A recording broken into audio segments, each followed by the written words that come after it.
old man was walking into the rainforest. Moments before, the forest had been alive with the sounds of squawking birds and howling monkeys. Now all was quiet as the creatures watched the man and wondered why he had come. The man stopped and pointed to the great kapok tree. Then he took the axe he carried and struck the trunk of the tree. Whack, whack, whack. The sounds of the blows rang through the forest. The wood of the tree was very hard. Chop, chop, chop. The man wiped off the sweat that ran down his face and neck. Whack, chop, whack, chop.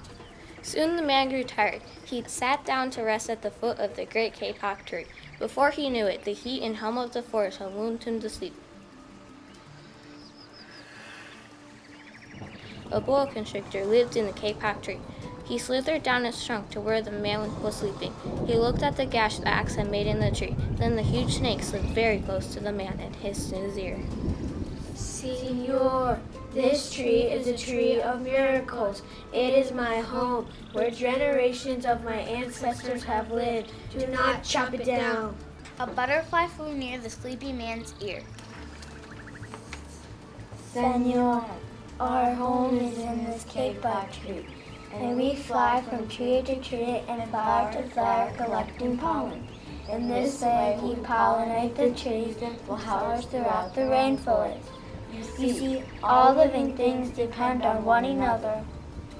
A troop of monkeys scampered down from the canopy of the kapok tree. They chattered to the sleeping man. Señor, we have seen the ways of man. You chop down one tree and then come back for another and another. The roots of these great trees will wither and die, and there will be nothing left to hold the earth in place. When the heavy rains come, the soil will be washed away and the forest will become a desert. A toucan flew down from the canopy. Señor, you must not cut down this tree. We have flown over the rainforest and seen what happens once you begin to chop down the trees. Many people settle on land. They set fires to clear the underbrush, and soon the forest disappears. Where once was life and beauty, only black and smoldering ruins remain. Some bright and small tree frogs crawled along the edge of a leaf. In squeaky voices, they piped in the man's ear. Señor, the ruined rainforest means ruined lives. Many ruined lives. You will leave many of us homeless if you chop down this great kapok tree. A jaguar had been sleeping along a branch in the middle of a tree. Because his spotted coat blended into the dappled light and shadows of the understory, no one had noticed him. Now he leapt down and padded silently over to the sleeping man. He growled in his ear. Señor, the kapok tree is home to many birds and animals. If you cut it down, where will I find my dinner?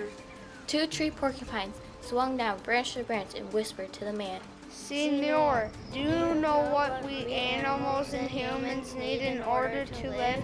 Oxygen. And Señor, do you know what trees produce? Oxygen. If you cut down the forest, you will destroy that which gives us all life. The anteater climbed down the kapok tree with her baby clinging to her back. The unstrapped anteater said to the sleepy man, Señor, you are chopping down this tree with no thought of the future. And surely you know that what happens tomorrow depends on what you do today. The big man tells you to chop down a beautiful tree. He does not think of his own children, who must live in a world without trees. A three-toed sloth had begun climbing down from the canopy. When the man first appeared, only now did she reach the ground, plodding ever so slowly over to the sleeping man. She spoke in her deep and lazy voice.